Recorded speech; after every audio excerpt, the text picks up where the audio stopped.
Perkenalkan, nama saya Vitalisa, NIM 2210417708. Di sini saya akan membacakan ringkasan bab 2, Manajemen Pemasaran. Bab 2, Perkembangan Pemasaran di abad 21. Pemasaran adalah fungsi organisasi dan serangkaian proses untuk menciptakan, mengomunikasikan, dan memberikan nilai kepada pelanggan dan untuk mengelola hubungan pelanggan dengan cara yang menguntungkan organisasi dan pemangku kepentingannya. Faktor-faktor yang mengaruhi situasi ekonomi saat ini pada pemasaran: A. Pemerintah dan pasokan mengikuti kontur pasar ekonomi menggunakan konsep yang disebut The Law of Diminishing Return untuk menjelaskan bagaimana sumber daya dapat dialokasikan untuk memaksimalkan laba atas investasi. Ada beberapa hal yang dapat Anda lakukan untuk memperlambatnya. Pertahankan harga produk Anda secara wajar, usaha agar tetap kompetitif di pasar, dan tanggapi selera pelanggan Anda. 1. Alokasi anggaran untuk bisnis. Jumlah dana yang didedikasikan untuk upaya pemasaran bisnis kecil, menengah, besar Anda secara tekrut dengan penjualan dan kesuksesan perusahaan Anda. 2. Ekonomi nasional mempengaruhi hampir setiap bisnis kecil dan perusahaan besar dengan hampir semua cara yang memungkinkan. 3. Tren ekonomi seperti tren fashion. 4. Makmur atau boom times. Pada saat kesuksesan ekonomi, pemasaran Anda bisa mulai tumbuh tak terkendali. 5. Transaksi persaingan. Bagaimana dari menanggapi perusahaan ekonomi berurusan dengan persaingan Anda. 6. Utilitas ekonomi mengatakan bahwa konsumen akan memberi barang-barang yang meningkatkan kepuasan kepribadiannya.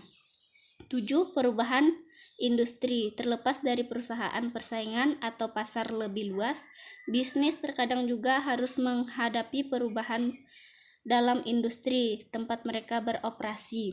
B.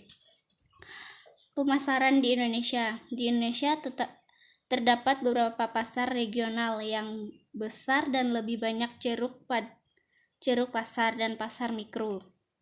Konsultan manajemen MC Kinsey telah mengidentifikasikan tren konsumen yang luas berikut ini, yang memiliki implikasi penting untuk pemasaran di berbagai segmen pasar di Indonesia. 1. Preferensi merek. 2. Dinamika perkotaan.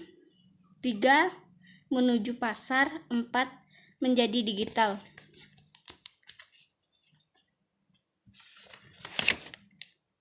Persyaratan pelabelan di Indonesia. Barang wajib diberi label dalam bahasa nasional.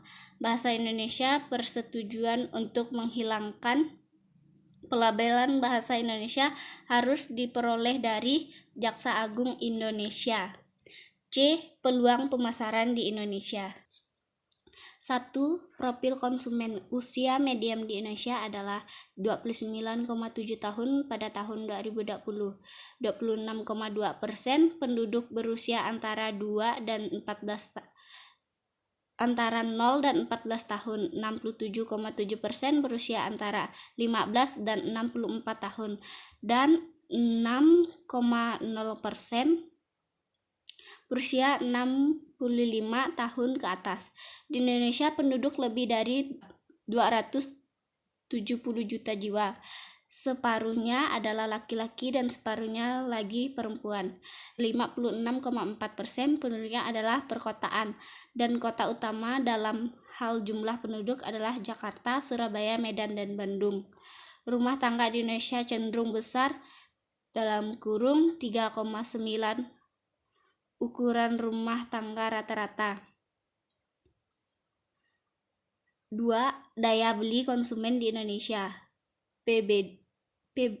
PDB per kapita PPPP di negara ini adalah 12.301 USD pada tahun 2019 seperti yang dilaporkan oleh Bank Dunia.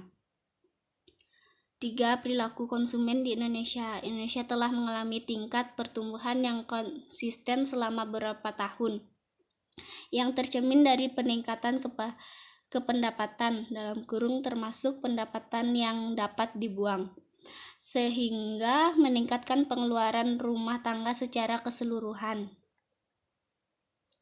Sekian ringkasan dari bab 2 saya. Terima kasih.